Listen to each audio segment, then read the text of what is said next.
Well, welcome back to BIOB 105, Introduction to Molecular Biology. And in this video, we're going to talk about Chapter 4. And what we're doing this week, looking at DNA structure and methods of analysis. So in this chapter, we're going to talk about what makes up molecular biology, what molecular biology actually is, a little bit about the structure of DNA and its function, and then talking about tools that we use to analyze DNA, which includes recombinant DNA, restriction enzymes, and the CRISPR genome editing, which was developed just a few years ago. And I'll also give you an overview of the lab we're doing this week with restriction enzyme analysis. So one thing I'm going to start with is what is molecular biology? And you can look at molecular biology as a blend, sort of a modern blend of genetics and biochemistry, which includes the study of genes and their products and proteins. So if you think of biochemistry kind of focused on the chemical makeup of genes, chemical makeup of proteins and other molecules in the cell, and then genetics looking at the genes themselves and their functions, and molecular biology is kind of spanning that, where it wants to understand how the gene leads to the product. And so it combines really both of those fields together.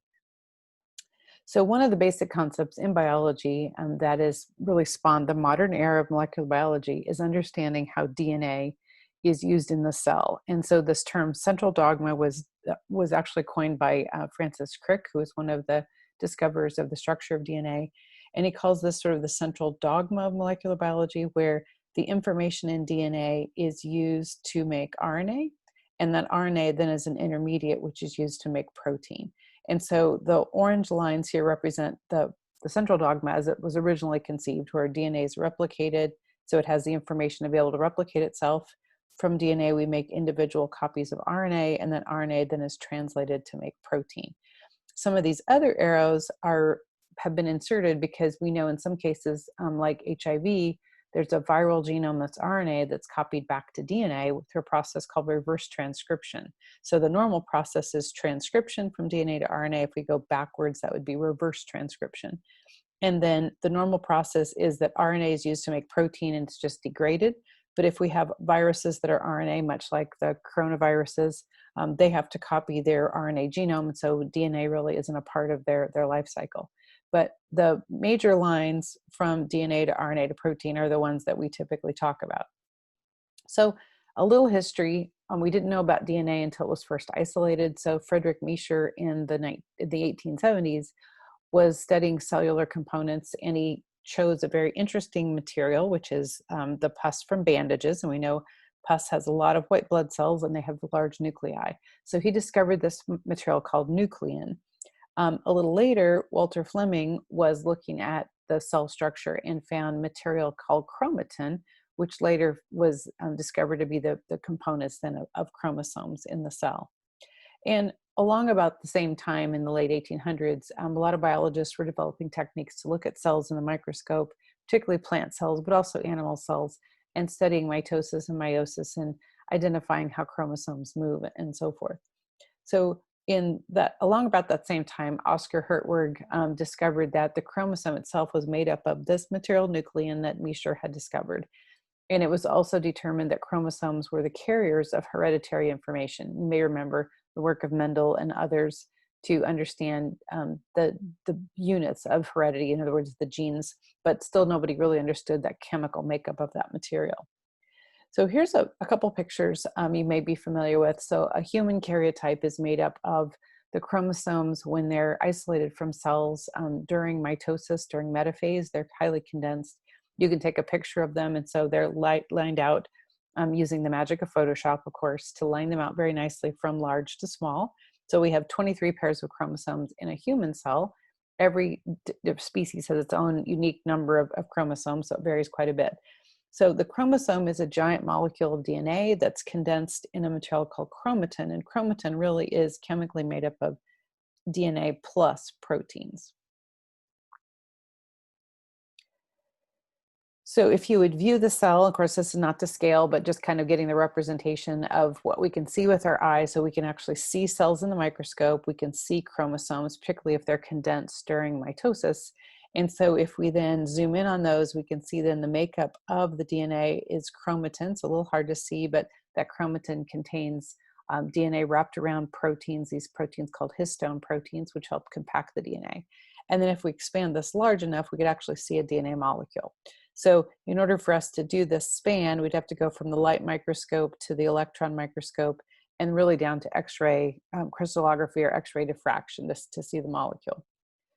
So we'll talk in the next chapter a bit about cell types and various categories, but just to quickly review, because I'm sure you've heard of these before, all cellular entities, so the basic unit of every organismal system is a cell, and cells come into two types. They're eukaryotic or prokaryotic, and basically a eukaryotic cell has a nucleus. So that includes the plant animal cells, and then prokaryotic cells include the bacteria, and actually another group called the archaea. And archaea are interesting because many of them live in really unusual environments.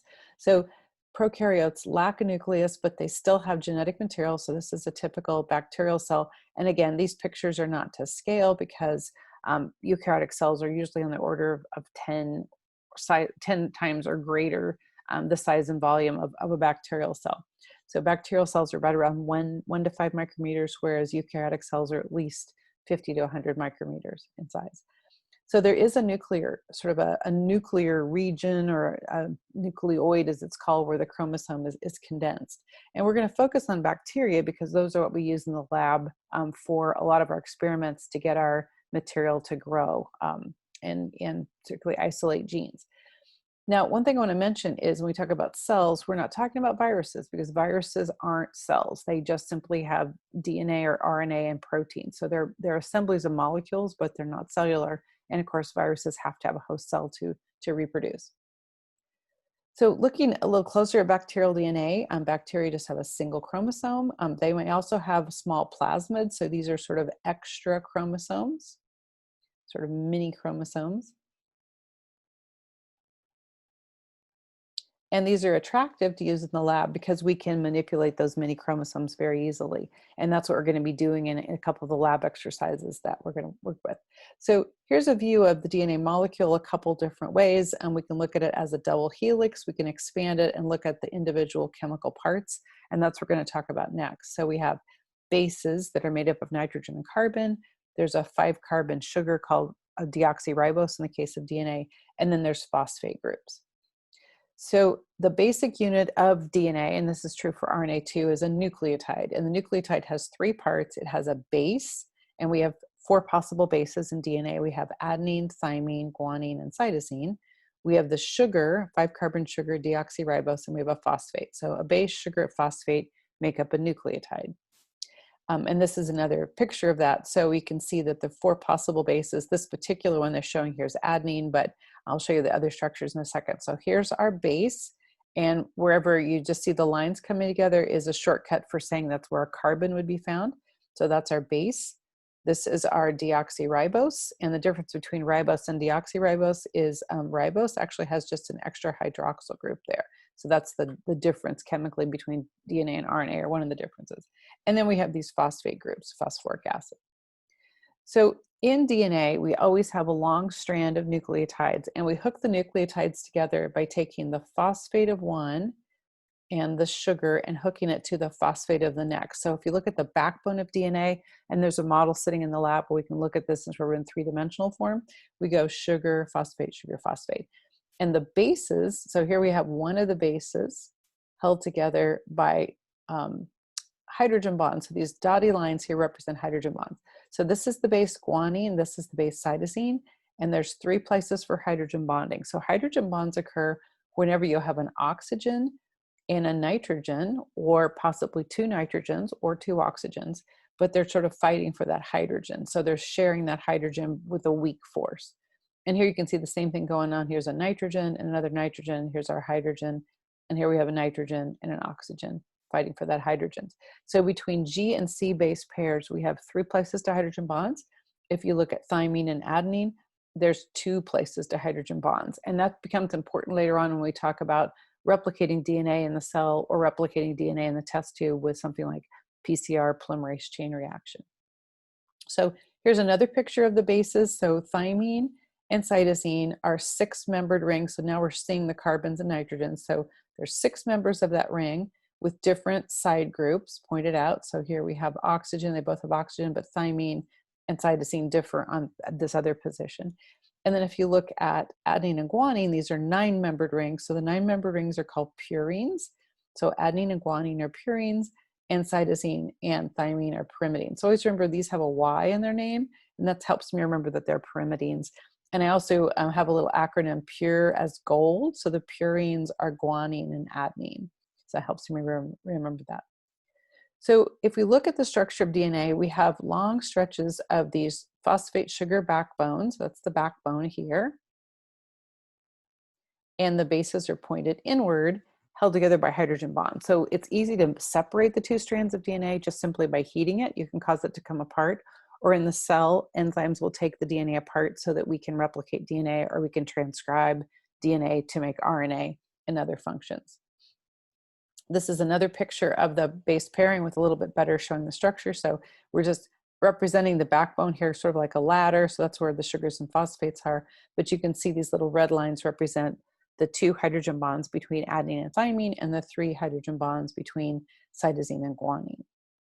So another thing we talk about quite a bit are the ends of the molecule. And one of the interesting things about DNA is that the 2 strands run anti-parallel in terms of how the sugars and phosphates bond together. So where that comes from, the numbering comes from on the deoxyribose. This would be the number 1 carbon. Here's the number 2 carbon, number 3, number 4, number 5. So when we hook together the sugars and phosphates, so if we run back to this diagram, you can see that this particular phosphate is held on the number 5 carbon. So that's the 5' carbon. And this down here is a 3' hydroxyl. That's number 3 carbon, and there's a hydroxyl group. If you compare it to the other strands, if I look over here to the base pair, it's got its 3' hydroxyl pointed this direction and the 5' phosphate pointed this direction. So just look at the deoxyriboses, the oxygen here in the rings pointed up, it's pointed down. So the 2 strands run anti-parallel. So we kind of keep track of the way the strands are running by the orientation of the sugars, where those phosphates and sugars are located. And something we'll talk about a little bit later. So if I have a free 5' phosphate, I have a free 5' end.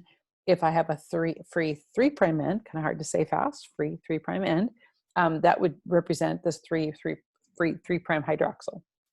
So a little more history, and some of this you may know, in figuring out the structure of DNA, so getting from knowing it was part of a chromosome to figuring out what it was actually made of, was quite a long history. So that early part of the 20th century, and especially the 30s and 40s, there was a lot of work trying to figure out how are the atoms really bonded together.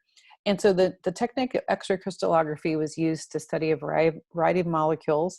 And Rosalind Franklin was one of the early X-ray crystallographers who was studying DNA, and she very famously took this picture. It was actually in her notebook. It was labeled as photo 51. And she could see this picture. It lets you see that there actually is, you can see the base pairs, and it actually shows, it's basically looking down the helix, showing that the DNA really is a double helix. And prior to that, people really didn't understand how those bases were possibly put together. So this piece of information was really important, and the sort of story goes that it was released without her knowledge. Now, whether the photo was actually stolen or someone had a look at it and they were able from her data to see the information. She'd also presented it in seminars, but it hadn't really been published yet. And so a couple of other investigators, people whose names you do know, probably know, are Jim Watson and Francis Crick. And they put together Rosalind Franklin's picture along with some information about how bases were put together through some work of Edward Chargaff, which I won't go into right now, but basically knowing that the amount of adenine and thymine were always equal and guanine and cytosine were always equal, regardless of the organism. So that constant fact was a really important piece of information. So Watson and Crick put together a model of DNA structure, and all of the experimental evidence pointed to this being correct. And they published a paper, and from that they were awarded the Nobel Prize. So the publication was in 1953, and many times there's a lag of a decade or so before a Nobel Prize is awarded. And so they were given the Nobel Prize in Physiology in 1962, along with Maurice Wilkins, who was actually a colleague of Rosalind Franklin. So many people think that Rosalind Franklin was left out of the prize. And in fact, what had happened was she had died of cancer. possibly because of the exposure of the X-rays. At that time, they weren't very well shielded in X-ray crystallography. And so it's one of the chapters of science that has been uncovered in later years, but nevertheless, she didn't get her due for the Nobel Prize, but has been recognized through many stories and many writings since that time. But we certainly know what Watson and Crick did, and to their credit, they did put together a lot of information and built a model which turned out to be the correct model of DNA structure. So I'm going to stop at this point. We're going to move on to talking about then application of DNA structure and looking at recombinant DNA techniques that we use in the biotechnology lab.